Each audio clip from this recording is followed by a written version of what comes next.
Hi everyone, welcome back to the channel. In this video, we'll discuss part 4 of chapter number 4, the Supreme Court.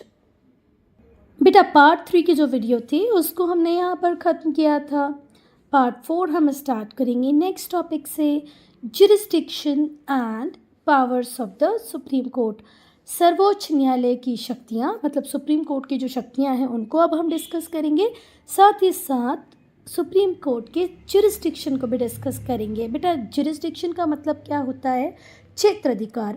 अब बेटा civil cases criminal court में नहीं लड़े जा सकते, सुने जा सकते, वैसे ही क्रिमिनल केसेस की सुनवाई सिविल कोर्ट में नहीं हो सकती, है ना.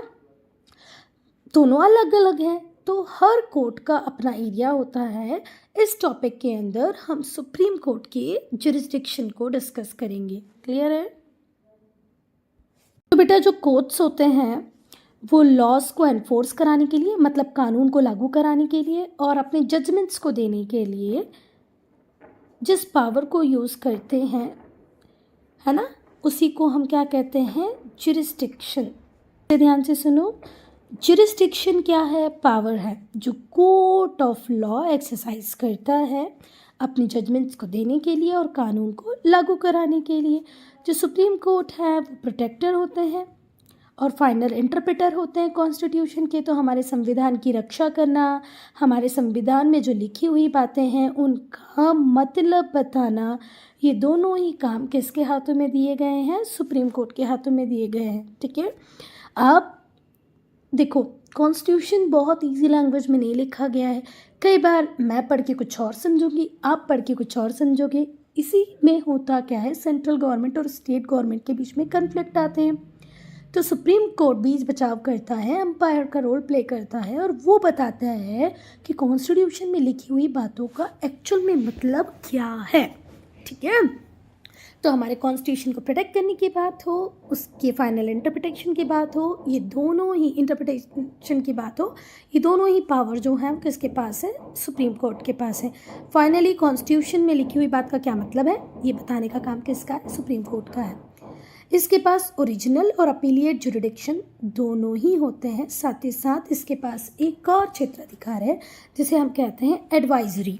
ठीक है. ओरिजिनल मतलब कुछ केसेस ओरिजिनली सिर्फ सुप्रीम कोर्ट में ही लड़े जाएंगे. अपीलिएट मतलब जो पहले लोअर कोर्ट, हाई कोर्ट में लड़े जा चुके हैं और बंदा सेटिस्फाई नहीं है वर्डिक्ट से, तो वो सुप्रीम कोर्ट में अपील कर सकता है. साथ ही साथ एडवाइजरी जुरिडिक्शन मतलब कई बार ऐसे होता है कि हमारे प्रेसिडेंट को ज़रूरत लगती है किसी पर्टिकुलर लॉ के लिए कि भाई आप सजेस्ट करो, तो हमारे जो सुप्रीम कोर्ट के जजेस होते हैं वो प्रेसिडेंट को जब ज़रूरत पड़ती है तो एडवाइस दे देते हैं. उसी को कहते हैं एडवाइजरी जुरिस्डिक्शन. बेटा अब हम डिस्कस करेंगे ओरिजिनल जुरिस्डिक्शन को. देखो, कुछ केसेस ऐसे होते हैं जो सिर्फ और सिर्फ सुप्रीम कोर्ट में ही डिस्कस किए जाते हैं. वो केसेस किस कैटेगरी में आएंगे बेटा? Original jurisdiction. अब कौन से होंगे ऐसे केसेस?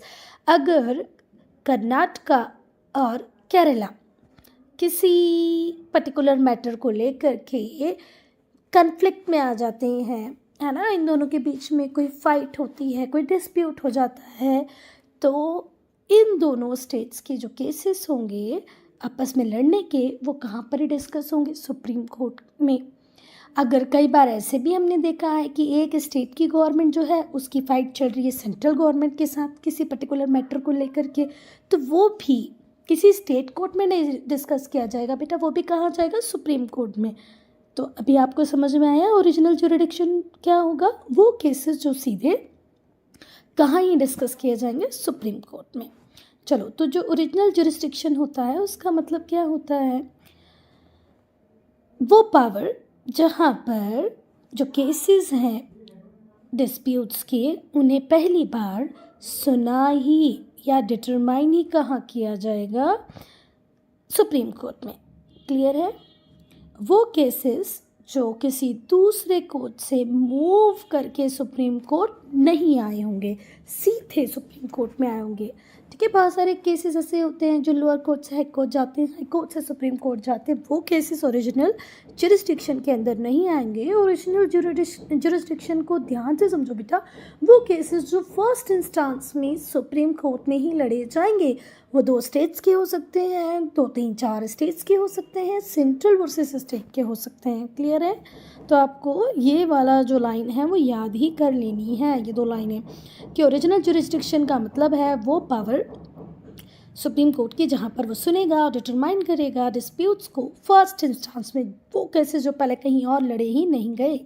चलो, तो सबसे पहला सेंटर स्टेट और इंटर स्टेट्स डिस्प्यूट, 2 स्टेट्स आपस में लड़े या स्टेट सेंटर के साथ लड़े, तो जो सुप्रीम कोर्ट होता है उसके पास एक्सक्लूसिव ओरिजिनल जुरिडिक्शन होता है ऐसे किसी भी डिस्प्यूट में जहाँ पर गवर्नमेंट ऑफ इंडिया मतलब सेंट्रल गवर्नमेंट एक साइड में हो, दूसरे साइड में एक या एक से ज़्यादा स्टेट्स हो। दूसरा, between Government of India and any state और state on one side and 1 और more state on other, same ही बात हुई। ठीक है, तो 2 स्टेट आपस में लड़ रहे हो या तो स्टेट वर्सेस सेंटर हो रहा हो, ठीक है, सेम ही है ऑलमोस्ट। और बिटवीन 2 और मोर स्टेट्स, जब 2-3। अब बेटा हम एक्सेप्शन को डिस्कस करेंगे, अपवादों को डिस्कस करेंगे कि भैया ये जो जुरिस्डिक्शन है ये एक्सटेंड नहीं किया जा सकता कहाँ पर, मतलब ये जो सुप्रीम कोर्ट के पास ओरिजिनल जुरिस्डिक्शन की जो पावर है वो कहाँ कहाँ नहीं लगेगी, मतलब कहाँ कहाँ फॉलो नहीं की जाएगी। पहला, ऐसा कोई डिस्प्यूट जो किसी संधि से हो, किसी एग्रीमेंट से हो, जो अभी ऑपरेशन में हो। ठीक है, मेरी बात ध्यान से सुनना बेटा, ये जो पर्टिकुलर सेंटेंस है ये कहाँ पर यूज़ होता है, आर्टिकल 363 जो है हमारे कॉन्स्टिट्यूशन का, उसके लिखे अनुसार ये पॉइंट बनाया गया है। जो हमारा कॉन्स्टिट्यूशन का आर्टिकल 363 था वो कहता था कि भाई अगर कोई एक ऐसा मैटर है जो ब्रिटिश क्राउन डिसाइड करके गया है या प्रिंसली स्टेट से रिलेटेड कोई मैटर है तो उसमें सुप्रीम कोर्ट हस्तक्षेप नहीं करेगा, उनको जो चीज़ें उस टाइम में दे दी गई वो एज इट इज़ बनी रहेंगी। ठीक है, ये जो आर्टिकल है ये जुडिशियल इंटरफेरेंस पे बार लगा देता है, प्रिवेंट कर देता है इंडियन कोर्ट को कि भाई आपका जुरिडिक्शन एरिया इन केसेस को सुनने का नहीं है।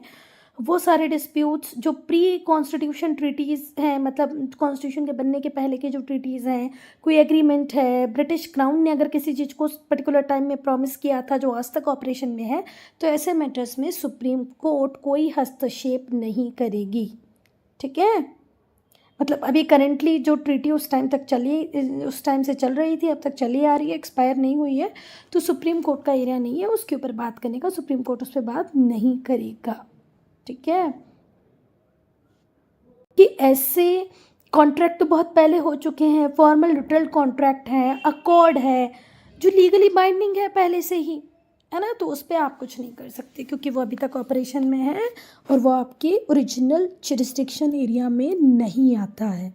बेटा सच में जैसे पीवी पर्स का जो मैटर था कि भाई कुछ राजाओं को कुछ दिया जाएगा तो वो दिया ही जाएगा, है ना, आप उसके लिए कुछ भी नहीं कर सकते।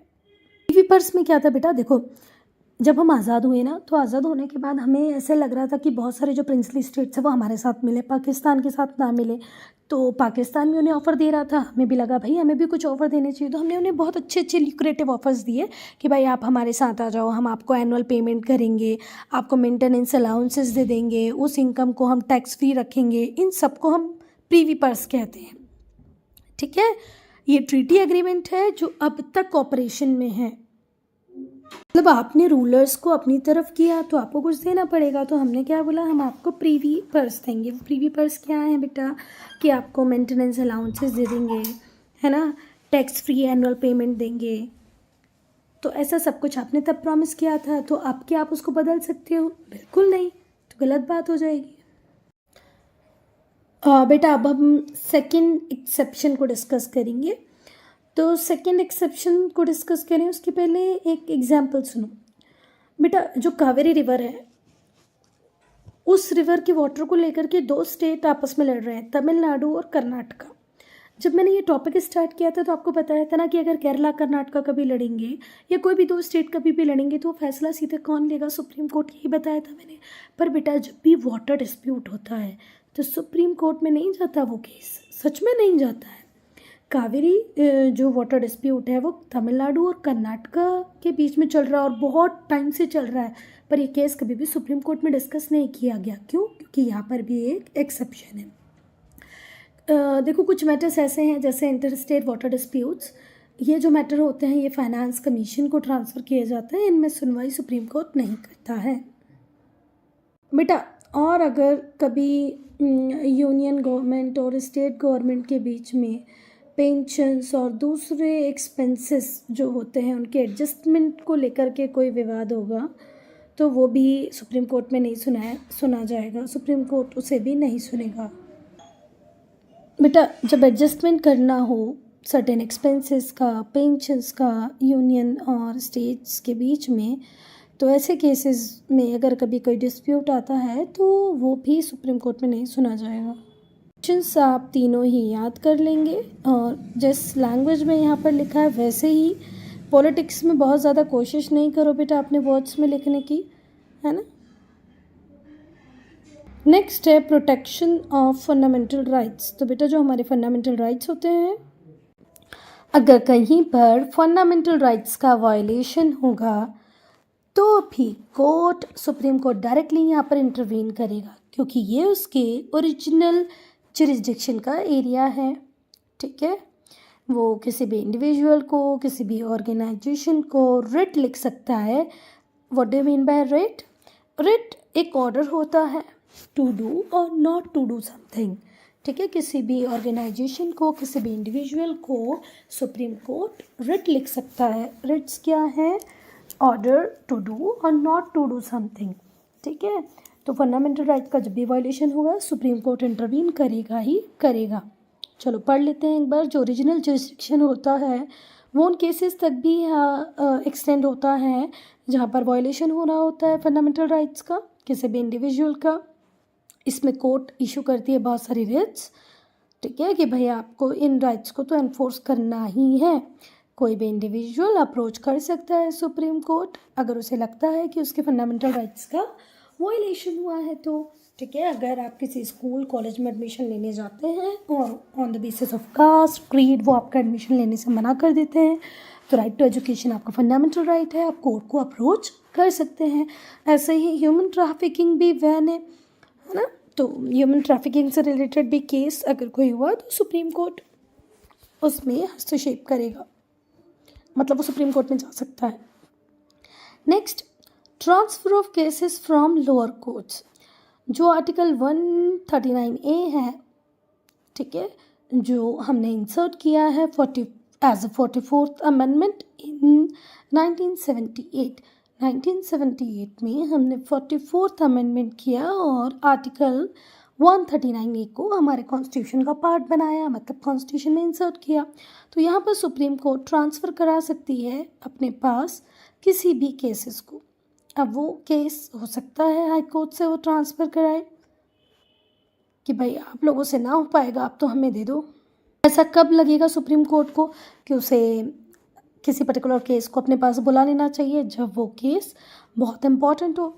जो सुप्रीम कोर्ट होते हैं वो ट्रांसफ़र करा सकते हैं केसेस का from one high court to another in the interest of justice. अगर उन्हें लगता है कि इस पर्टिकुलर स्टेट में ये केस लड़ा गया तो प्रॉपर जस्टिस नहीं आएगा या कहीं मैनिपुलेशन होने के चांसेस होते हैं, तो वो केसेस को ट्रांसफ़र भी करा सकता है from one state to another.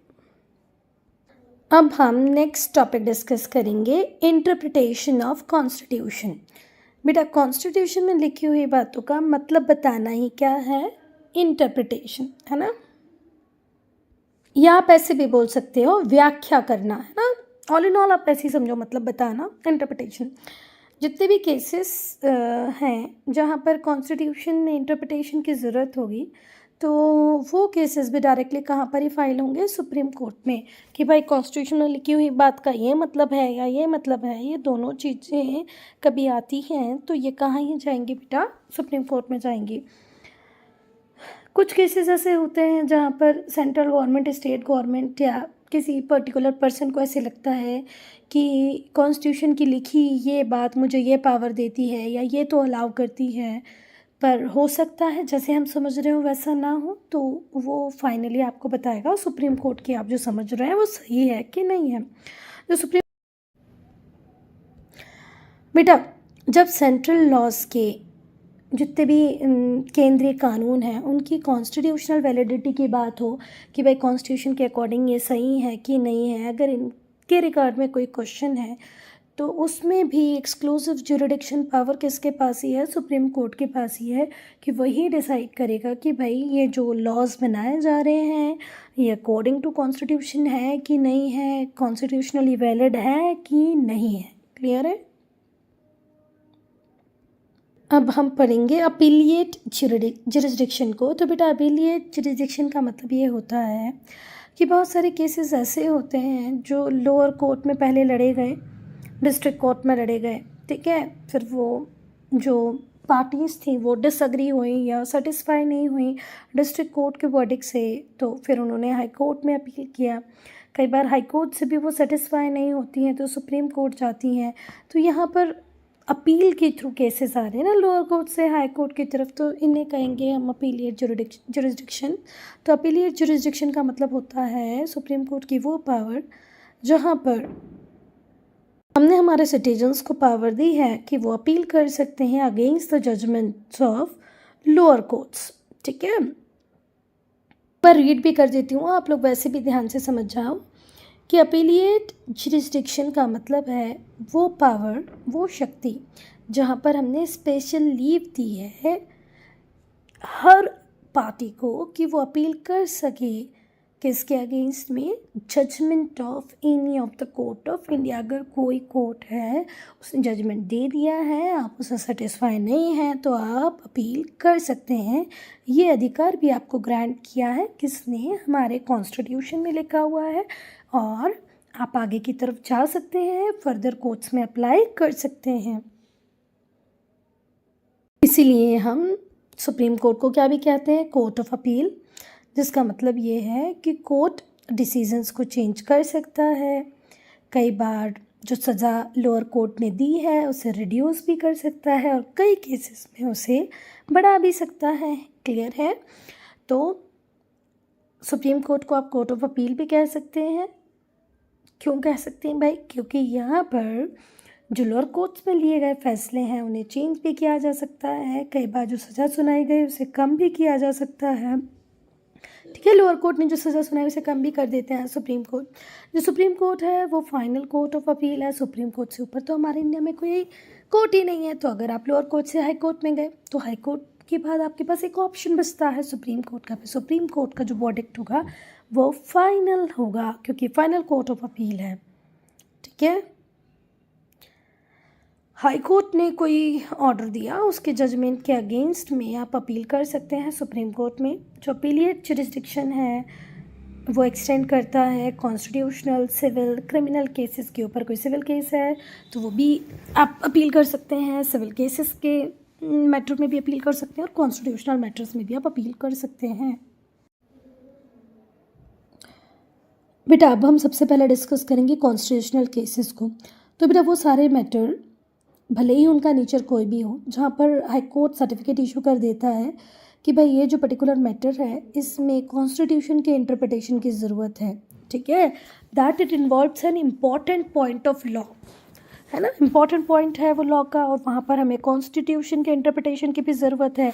तो ऐसे किसी भी मैटर को सुप्रीम कोर्ट में लाया जा सकता है। अगर हाई कोर्ट रिफ्यूज़ कर दे कि भाई वो सर्टिफिकेट नहीं दे रहा है, ठीक है, ऐसे किसी केस में, तो सुप्रीम कोर्ट के पास स्पेशल पावर भी होती है कि वो स्पेशल लीव ऑफ अपील भी लगा सकता है। ठीक है, तो कॉन्स्टिट्यूशनल केसेस का मतलब क्या हुआ? कुछ केसेस ऐसे होंगे बेटा जहाँ पर हाई कोर्ट सर्टिफाई कर देगा कि भाई ये जो पर्टिकुलर मैटर है ये सुप्रीम कोर्ट की नज़र में आना चाहिए, क्योंकि यहाँ पर कॉन्स्टिट्यूशन के इंटरप्रिटेशन की बात है। तो ऐसा केस सुप्रीम कोर्ट चला जाएगा। अगर हाई कोर्ट रिफ्यूज़ कर देता है कि भाई वो सर्टिफाई करेगा ही नहीं, सर्टिफिकेट देगा ही नहीं, ऐसे केस में जो सुप्रीम कोर्ट है उसके पास पावर है, वो स्पेशल लीव ऑफ अपील के थ्रू उसको अपने पास बुला सकता है। अब हम सिविल केसेस की बात करेंगे। जितने भी सिविल मैटर्स होते हैं उनके लिए भी सुप्रीम कोर्ट में अपील की जा सकती है अगर हाई कोर्ट सर्टिफाई कर दे। क्या सर्टिफाई कर दे हाई कोर्ट? भाई ये जो पर्टिकुलर केस है इसमें सब्सटेंशियल क्वेश्चन है, किसके रिगार्ड में? कानून के रिगार्ड में, और उसकी बहुत ज़्यादा जनरल इम्पोर्टेंस है। मतलब भाई अगर इस पे कोई फैसला आया तो ये एक दो व्यक्ति को इफेक्ट नहीं करेगा, बहुत सारे लोगों को एज अ होल इफेक्ट करेगा। अगर ऐसा कहीं सर्टिफाई कर देते हैं हाई कोर्ट तो वो सुप्रीम कोर्ट में डिस्कस किया जाएगा। कौन से सिविल केसेस सुप्रीम कोर्ट में जाएंगे? जहाँ पर सब्सटेंशियल क्वेश्चन है, किसका? लॉ का, और वो जनरल इम्पोर्टेंस का है, तो वो जाएगा। पर ऐसे भी होता है कि हमें लग रहा है कि भाई इस प्रश्न पे तो डिसीजन लेना किसको ही चाहिए? सुप्रीम कोर्ट को ही चाहिए। अब कई बार हाई कोर्ट सर्टिफाई ना करे, रिफ्यूज़ कर दे कि नहीं भाई मैं तो खुद ही डिसाइड कर लूँगा इस पर्टिकुलर केस को, तो सुप्रीम कोर्ट के पास स्पेशल पावर होती है, ठीक है, स्पेशल लीव टू अपील। कुछ सूटेबल केसेस में सुप्रीम कोर्ट खुद ही इंटरवीन कर लेता है।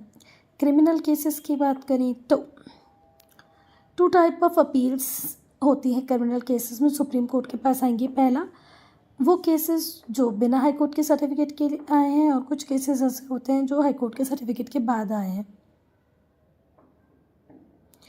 जो सर्टिफिकेट होता है हाई कोर्ट का वो कुछ केसेस में बिल्कुल भी रिक्वायर्ड नहीं होता है, जैसे जहाँ पर हाई कोर्ट ने रिवर्स किया हो जजमेंट को, जहाँ पर लोअर कोर्ट ने उस पर्टिकुलर व्यक्ति को कल्प्रिट घोषित किया था, ठीक है, और यहाँ पर हाई कोर्ट उसे सजाए मौत सुना रही है, ठीक है। देखो लोअर कोर्ट ने तो ऐसा फैसला दिया था कि चलो ठीक है छूट गया, पर हाई कोर्ट ने उस फैसले को बदल करके उसको सजाए मौत दे दिया। फिर से ध्यान से सुनना बेटा, अरे यार, जहाँ पर हाई कोर्ट ने रिवर्स किया हो, where high court has reversed, high court ने रिवर्स किया हो, किसको रिवर्स किया हो? जजमेंट ऑफ एक्विटल, है ना, किसी को इक्विट कर दिया हो लोअर कोर्ट ने, और हाई कोर्ट ने उसे पनिश कर दिया हो डेथ सेंटेंस।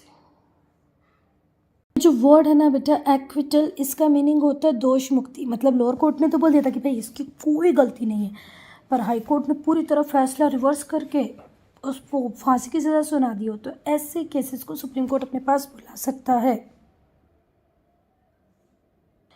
अब कई बार ऐसा भी होता है बेटा, कुछ केसेस हाई कोर्ट अपने पास बुला लेता है सबऑर्डिनेट कोर्ट से, और ऐसे केसेस में अगर वो सजाए मौत दे दे तो भी a case which is withdrawn by high court from a subordinate court, अच्छा भला सबऑर्डिनेट कोर्ट में चल रहा था, उसको हाई कोर्ट ने अपने पास बुलाया और सजाए मौत दे दी, तो ऐसा जो है वो केस वो भी हाई कोर्ट से सुप्रीम कोर्ट जा सकता है, सुप्रीम कोर्ट उसको अपने पास बुला सकता है।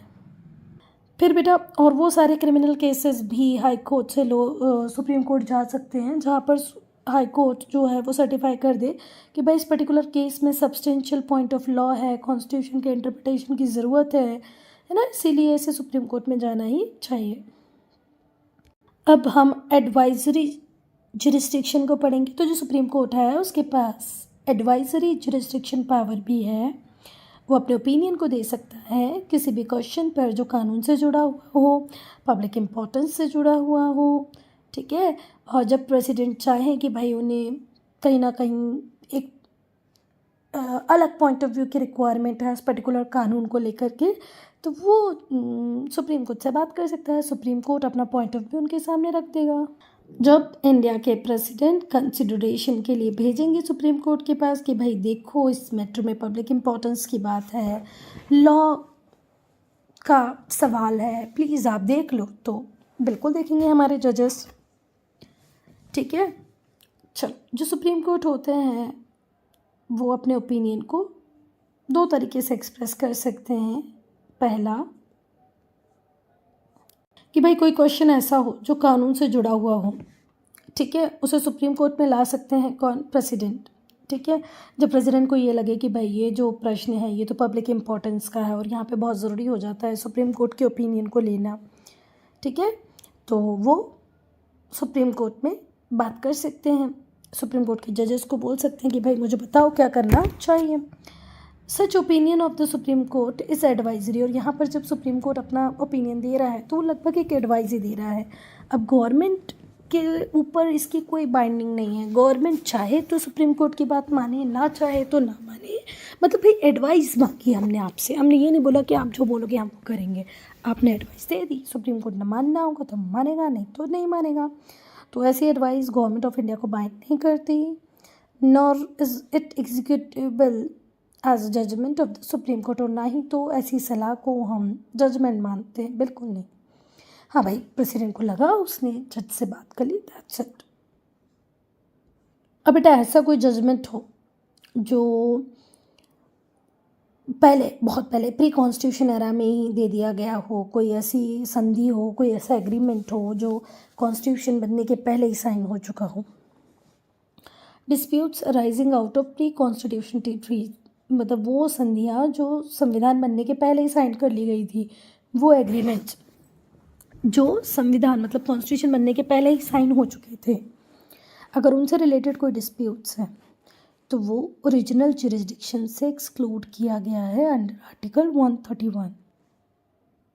अब हम बात करेंगे बेटा रिवाइजरी जुरिस्डिक्शन की। तो जो सुप्रीम कोर्ट है वो अंडर आर्टिकल 137 उनके पास ये शक्तियाँ हैं कि वो अपने किसी भी जजमेंट को रिव्यू के लिए बुला सकते हैं, जैसे कि वो जो भी उनसे गलतियाँ हुई हैं उन्हें रिमूव कर दें। ठीक है, हो सकता है भाई, ह्यूमन है, एरर हो जाती है। तो अगर किसी ऑर्डर में, किसी जजमेंट में उन्हें लगता है कि कोई गलती हुई है तो उसे बदल सकते हैं अंडर आर्टिकल 137। क्योंकि बेटा जो सुप्रीम कोर्ट होता है वो कोर्ट ऑफ रिकॉर्ड होता है। ठीक है, इसके जितने भी डिसीजंस होते हैं उनकी एविडेंट्री वैल्यू होती है। मतलब एक बार सुप्रीम कोर्ट ने कोई फैसला ले लिया तो वो बेंचमार्क की तरह काम करता है। उसको देखकर नीचे वाले 100 और केसेस डिस्कस किए जा सकते हैं। तो बेटर है ना, अगर आपसे कोई गलती हो उसको सुधार लो, नहीं तो 100 और केसेस में वो गलतियाँ होंगी, 100 क्या 1000 केसेस में भी गलतियाँ हो सकती हैं। And can not be question in any court. और भाई सुप्रीम कोर्ट के फैसले पे कोई क्वेश्चन, कोई कोर्ट तो उठा ही नहीं सकता। अब हम बात करेंगे जुडिशियल रिव्यू की। तो जो सुप्रीम कोर्ट है वो इंटरप्रेटर है। इंटरप्रेटर मतलब बताने वाले हैं, व्याख्या करने वाले हैं किसके, कॉन्स्टिट्यूशन की। कॉन्स्टिट्यूशन की लिखी हुई बातों का मतलब बताने की जिम्मेदारी किसके पास है, सुप्रीम कोर्ट के पास है। और इनका डिसीजन ही फाइनल होता है। तो इनके पास पावर होती है कि जो भी लॉज, कानून यूनियन गवर्नमेंट और स्टेट लेजिस्लेचर मतलब स्टेट गवर्नमेंट ने या यूनियन गवर्नमेंट ने जो भी कानून बनाए हैं उन पर रिव्यू देने का जो राइट है वो सुप्रीम कोर्ट के पास है। जो सुप्रीम कोर्ट है वो डिक्लेयर कर सकता है किसी भी लॉ को अल्ट्रा वायरस, मतलब नल एंड वॉइड, कि भाई इस कानून का कोई मतलब नहीं है। अगर उन्हें लगता है कि ये पर्टिकुलर जो कानून बनाया गया है कॉन्स्टिट्यूशन के स्पिरिट के अगेंस्ट में है, कंट्रावीन कर रहा है कॉन्स्टिट्यूशन के किसी भी प्रोविज़न को, जब सुप्रीम कोर्ट को ऐसा लगे कि भाई ये जो कानून सेंट्रल या स्टेट गवर्नमेंट ने बनाया है ये कॉन्स्टिट्यूशन का जो मूल रूप है, मूलभूत ढांचा है उसके अगेंस्ट में है, कॉन्ट्रवीन कर रहा है कॉन्स्टिट्यूशन को, तो वो उसे अल्ट्रा वायरस मतलब नल एंड वॉइड घोषित कर सकता है। देखा सुप्रीम कोर्ट के पास कितनी पावर है। इसी पावर को हम कहते हैं पावर ऑफ जुडिशियल रिव्यू। जो मिनिमम नंबर ऑफ जजेस होंगे जो सुनेंगे ऐसे केसेस को, है ना, वो हमेशा 5 होंगे। जो सुप्रीम कोर्ट है उसके पास पावर है कि वो नेशनल और स्टेट लॉज, एग्जीक्यूटिव ऑर्डर्स, इन सब को नल एंड वॉइड घोषित कर सकते हैं अगर उन्हें लगे कि ये पर्टिकुलर जो लॉ है भले स्टेट ने बनाया हो, सेंटर ने बनाया हो, ये कॉन्स्टिट्यूशन की आत्मा के साथ छेड़छाड़ है, तो उसे नल एंड वॉइड घोषित कर देंगे अगर कोई भी प्रोविज़न कॉन्स्टिट्यूशन के अगेंस्ट में होगा। तो जैसे कि 1970 में जो सुप्रीम कोर्ट था उसने डिक्लेयर कर दिया था कुछ एक्ट को एज नल एंड वॉइड। पहला, presidential order considering D recognition of former princess, कि भाई फॉर्मर प्रिंसेस को हम डी रिकॉग्नाइज करते हैं, ऐसा प्रेसिडेंशियल ऑर्डर आया तो सुप्रीम कोर्ट ने उसे नल एंड वॉइड घोषित किया कि भैया ये तो प्री कॉन्स्टिट्यूशनल ट्रीटी है, आप ऐसा कैसे कर सकते हैं। आपने जिन्हें रिकॉग्निशन देने की बात की थी फॉर्मर प्रिंसेस को आपको देना ही पड़ेगा। आप डी रिकॉग्निशन की बात तो कर ही नहीं सकते। दूसरा बेटा बैंकिंग कंपनीज एक्ट कब बेटा 1969 में, जब नेशनलाइजेशन हुआ था 14 बैंकों का। नेक्स्ट अगस्त 1919 में सुप्रीम कोर्ट ने ये कहा था कि मेरिट ही अकेला क्राइटेरिया होना चाहिए जब आप एडमिशन्स पोस्ट ग्रेजुएट कोर्सेज में दे रहे हो या अदर हायर कोर्सेज में दे रहे हो जो मेडिसिन और इंजीनियरिंग से रिलेटेड है। बेटा इस जुडिशल रिव्यू की ज़रूरत क्यों पड़ी? तो जो कॉन्स्टिट्यूशन है वो बैलेंस प्रोवाइड करता है सेंटर और स्टेट के बीच में। अगर यूनियन गवर्नमेंट और स्टेट गवर्नमेंट अपनी लिमिट से आगे की तरफ जाएंगे तो सुप्रीम कोर्ट सेटल करेगा डिस्प्यूट्स को। कोई भी जब रिटन कॉन्स्टिट्यूशन होता है तो कई बार ऐसा होता है कि एम्बिग्यूटी आती ही है, ये बात कह रहा है, वो बात कह रहा है, इसका मतलब ये है, उसका मतलब ये है। तो कई बार क्वेश्चन आता है कि कॉन्स्टिट्यूशन का इंटरप्रिटेशन होना चाहिए, ठीक है। तो सुप्रीम कोर्ट के पास ही पावर है किसकी? ओरिजिनल जुरिस्डिक्शन की। बेटा और कई बार हम देखते हैं कि जो लेजिस्लेचर होता है उसके पास उतनी विजडम, उतनी बुद्धि नहीं होती, उतना एक्सपीरियंस ही नहीं होता, इतनी इम्पार्शलिटी ही नहीं होती कि वो उस पर्टिकुलर लॉ का मतलब क्या है उसे प्रॉपरली एक्सप्लेन कर दें। और ऐसे फंक्शन भी बेस्ट परफॉर्म कौन ही करेंगे? Supreme court. बेटा मैं अपने वीडियो को यहीं पर एंड कर रही हूँ। अगर आपको कोई डाउट है, कोई प्रॉब्लम है तो कमेंट सेक्शन में लिखिए।